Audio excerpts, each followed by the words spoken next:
सद्गुरुनाथ महाराज की जय। भगवान नित्यानंद प्रसन्न, गुरुदेव मुक्तानंद प्रसन्न, महायोगी स्वामी उमानंद सरस्वती प्रसन्न। आता आपण ताईंचं आणि बाबांचं गुरुभक्तीतील पातिव्रत्य पाहू। तर आता पुढे काय आहे, या सगळ्यांच्या आपण बघितल्या आई ज्या आहेत, माता आहेत सगळ्यांच्या, त्या कशा आहेत, पतिव्रता आहेत आणि तेवढं त्यांना सामर्थ्य येतं पतिव्रता धर्माची। तर पतीची व्रतस्थ राहता राहता आपण स्त्रियांना गुरुभक्तीसाठी आपण योग्य होतो। काय होतो? गुरुभक्तीसाठी योग्य होतो। गुरुबरोबर जेव्हा राहतो ते आपल्याला चुका जास्ती होत नाही, म्हणजे आपलं हे एक ट्रेनिंग असतं। एकनिष्ठा भक्ती आपल्याला करता येते। गुरु किती रागवला तरी आपण रागवत नाही किंवा काय, ऐकतो आपलं गुरुचं सगळं। आणि इथे काय होतं, आपला अहंकार जाण्यासाठी आपल्याला हे पहिलेचे संस्कार जे आहेत ना ते होतात। म्हणजे आपण अहंकाराला एक नाव देतो, पुरुषी अहंकार। हे पुरुषांमध्ये अहंकार फार असतो आणि तो पोचतो सुद्धा आपण स्त्रिया। पण स्त्रियांचा अहंकार लहानपणी जिभहीण असते म्हणून भावाचं करते, त्याच्यानंतर मग आई वडिलांचं पण करते, त्यांच्या आज्ञेत राहते, त्याच्यानंतर पतीच्या आज्ञेत, सासू सासरे सगळ्यांच्या आज्ञेत राहते, सगळ्यांचं करते आणि करता करता तिचा अहंकार जातो, पूर्ण जात नाही। पूर्ण गेला तर आपण गुरुजनच होऊ, पूर्ण जात नाही पण जातो। तर आता आपण आपल्या गुरुजनांचं बघतोय। मुक्तानंद बाबा आपल्या गुरुशी नित्यानंद बाबांशी कसे वागायचे, आता कसे बसलेत। बाबा पण तेवढ्याच कोटीचे आहेत आपल्याला माहिती आहे, पण आपल्या गुरुकडे बघताना बसताना कसे बसलेत। ताईंचे पण फोटो बघाल, बाबांच्या बाजूला ताई कशा उभे राहतात, आपल्या बऱ्याच पुस्तकामधून असतात किंवा काय। हे बघा कशा आहेत ताई, आता खरं गुरुपदी पोचलेले आहेत, पण बाबांच्या जवळ आपल्या मंदिरातल्या फोटो आहे, खाली बसले आहेत त्या, हो ना, दिसते ना, शिका कापल्यानंतर संन्यास दीक्षेनंतरचा हा फोटो आहे। तर अशी ती भक्ती असते बघा। फोटोमध्ये मी बोलते तसं फोटो पण निरीक्षण करा। खास आपण तेवढ्यासाठी फोटो देतो की मग लगेच कळतं आपल्याला मुक्तानंद बाबा आपल्या गुरुशी नित्यानंद बाबांशी कसे एकनिष्ठ होते, हे आपण सर्व बाबतीत पाहतो। ताई काय, बाबा काय, आपल्या गुरुशिवाय त्यांना, गुरुच्या स्मरणाशिवाय ते लोक एक क्षण पण घालवत नव्हते, असं त्यांचं होतं। मुक्तानंद बाबांच्या बघा, आपण सगळ्या फोटोमध्ये नित्यानंद बाबा बाजूला दिसतात, त्याच्याशिवाय ते राहतच नव्हते। आणि ताईंच्या बाबतीत तर दोन्ही बाबांचे फोटो आपण पाहिले। ताईंना आवडतच नव्हतं नुसतं त्यांचा फोटो दाखवला होता, नाही, दोन्ही बाबा त्यांना पाहिजे होते, दोन्ही बाजूला, असं त्यांची गुरुभक्ती होती।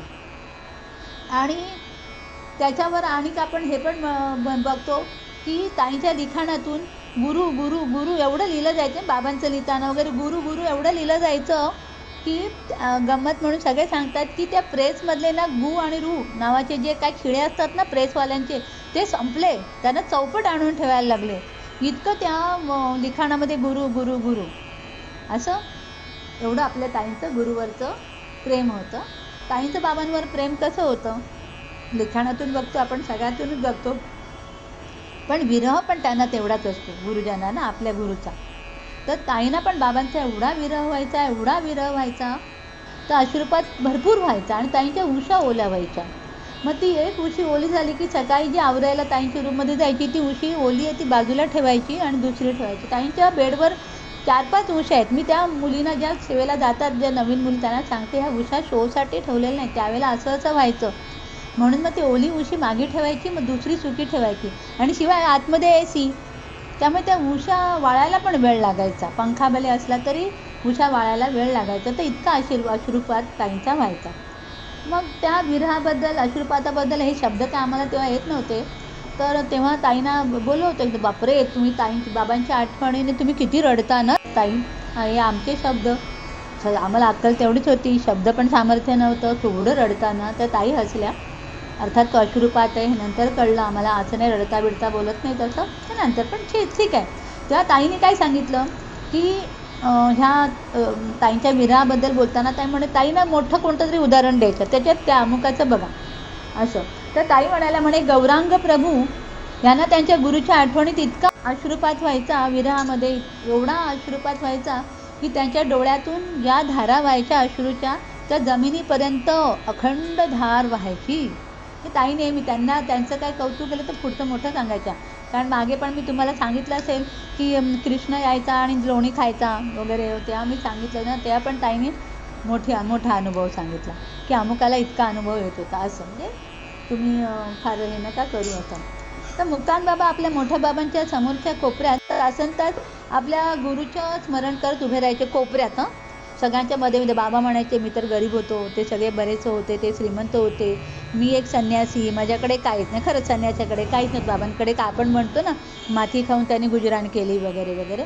तर मी आपला घरी मी कोपऱ्यात राहून सारखा बाबांना बघत असे. कशाला? तर आता ही वेळ होऊन गेली की मला पण बाहेर जावं लागेल हॉलच्या, कारण बाबांची एकांताची वेळ झाला. मग जितकं माझ्या मनात बाबांना भरता येईल तेवढं त्यांना भरायचं असायचं. म्हणून त्या कोपऱ्यात उभे राहायच्या बाबा आणि सारखं नित्यान बाबांना न्याहाळत असायचे. मग साधक यायचे, आपल्यासारखे दर्शनार्थी यायचे, त्यामुळे जरा इकडे तिकडे व्हायचं. पुन्हा बाबा किती प्रेमाने बघतायत बघा फोटोतून, अतिशय. आता त्यांचा बघिते खाली, बाबा पण त्या कोटीचे होते, पण असं. आणि ह्या प्रेमानेच ते तिथपर्यंत पोचतात.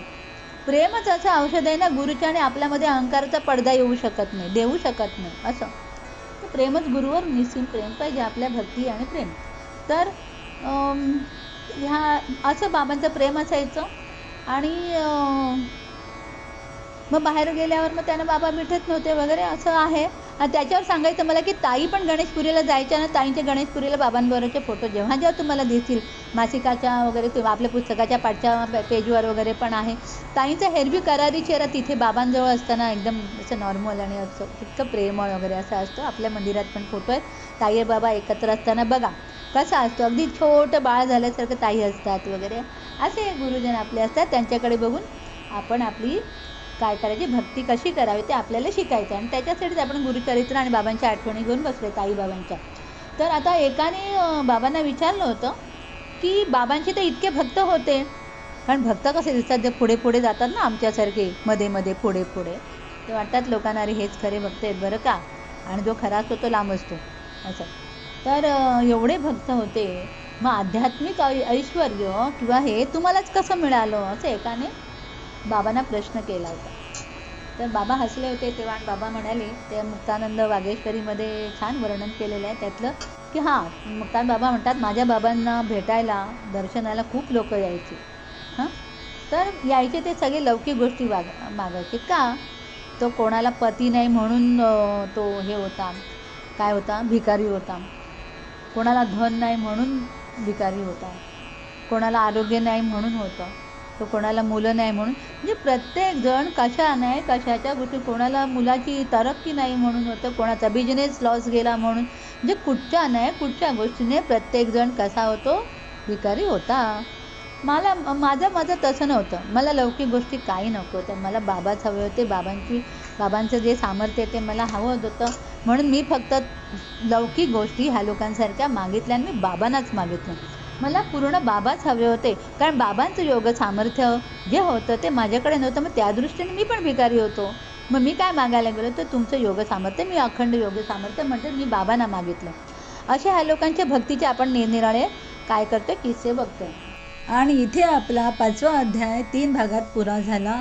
सद्गुरुनाथ महाराज की जय.